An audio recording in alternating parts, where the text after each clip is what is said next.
नमस्कार. आपलं आयुष्य डिसीज फ्री असावं, अर्थात निरोगी असावं असं आपल्याला सगळ्यांनाच वाटतं.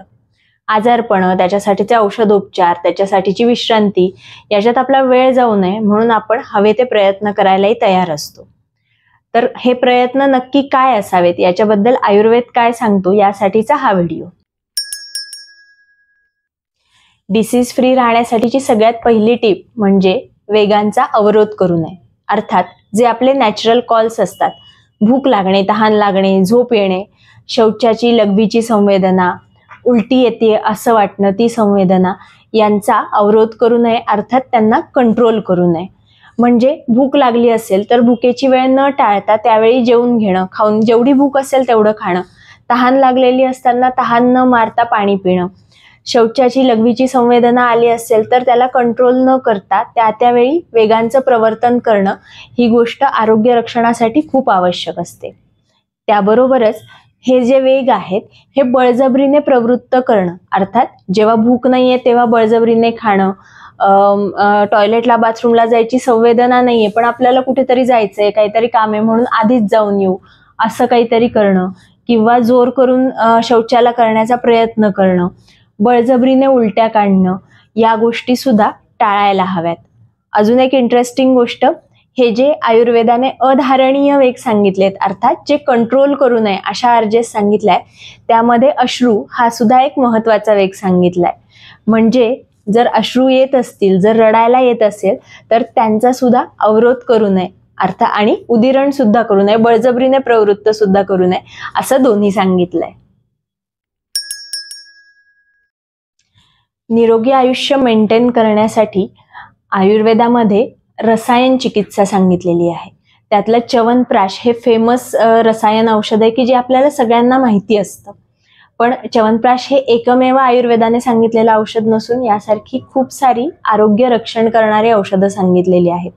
तर ती आपल्या तब्येतीनुसार, आपल्या प्रकृतीनुसार तुमच्या वैद्यांना दाखवून ती नक्की आपण कोणतं रसायन घ्यावं हे तुम्ही नक्की विचारू शकता आणि या रसायन औषधांच्या सेवनाने नक्की आपल्याला आरोग्यासाठी चांगला लाभ होतो. सीझन चेंज, अर्थात ऋतू बदल किंवा आपल्या जीवनशैलीतला बदल याच्यानुसार आपल्या आहार विहार, आपलं व्यायाम याच्यात बदल करणं आवश्यक असतं. म्हणजे कॉलेज लाईफमध्ये तुमची जी भूक असेल किंवा त्यावेळेचे ज्या ऍक्टिव्हिटीज असतील त्यापेक्षा तुम्ही नंतर सेटल झाल्यानंतरची भूक, तुमच्या ऍक्टिव्हिटीज याच्यात फरक पडतो. सो त्याच्यानुसार आपल्या आहाराची मात्रा, आपला व्यायाम हा कमी जास्त करणं, झोपेची वेळ ठरवणं, हे बदल कॉशियसली केले गेले पाहिजेत. म्हणजे वर्षानुवर्ष आपली आहार मात्रा सेम आहे किंवा आपण जितका व्यायाम करतोय तितकाच सेम आहे असं असण्यापेक्षा आता सध्या कोणता ऋतू चालू आहे त्याच्यानुसार आणि आपल्या आयुष्यातली कोणती फेज चालू आहे त्याच्यानुसार आहार विहार आणि व्यायाम याच्यामध्ये नक्की बदल करावे. त्याच्याने आपलं आरोग्य मेंटेन होण्यासाठी नक्की मदत होते. आरोग्य रक्षणासाठीची पुढची महत्वाची गोष्ट म्हणजे वर्कआउट करणं किंवा व्यायाम करणं. आता प्रत्येकाच्या तब्येतीनुसार, प्रकृतीनुसार प्रत्येकाला वेगवेगळ्या प्रकारचा व्यायाम प्रकार हा सूट होत असतो. तरी सुद्धा एक ओव्हरऑल एक थंब रूल म्हणून सांगायचं झालं तर जोपर्यंत आपल्याला तोंडाने श्वास घेण्याची गरज पडत नाही किंवा आपल्या कपाळावर, काखेत घाम येत नाही तोपर्यंत व्यायाम करावा.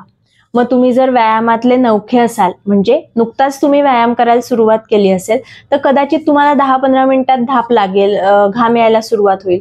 पण जर कन्सिस्टंटली व्यायाम केला तर ही वेळ वाढत वाढत जाते आणि त्या वेळेनुसारच आपण व्यायामाची मात्रा सुद्धा वाढवत नेली तर तो व्यायाम आपल्याला आरोग्यकारक ठरतो. जर तसं नाही केलं तर तो व्यायाम आपली शक्ती खाणारा, आपलं बल कमी करणारा असा ठरतो. आपल्या पचनशक्तीची काळजी घेणं हे आपलं आरोग्य टिकवण्याचं एक सगळ्यात महत्वाचं गुपित आहे. आता आपली पचनशक्ती कशी असते, त्याचा विचार आपण कसा करावा, पचनशक्ती बिघडवणारी कारणं कोणती आहेत यासाठीचे व्हिडिओ मी ऑलरेडी केलेले आहेत. त्याची लिंक मी कमेंट बॉक्समध्ये देते, ते नक्की बघा.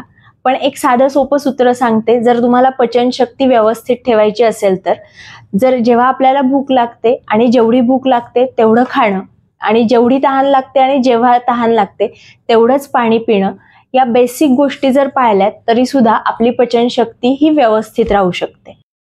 स्लीप सायकल अर्थात आपल्या झोपेचं चक्र हे आपल्या आरोग्य रक्षणासाठीची सगळ्यात सगळ्यात सगळ्यात महत्वाची गोष्ट आहे. म्हणजे दिवसाच्या 24 तासांपैकी कोणते तरी 7-8 तास झोप झाली की झालं असं नसतं.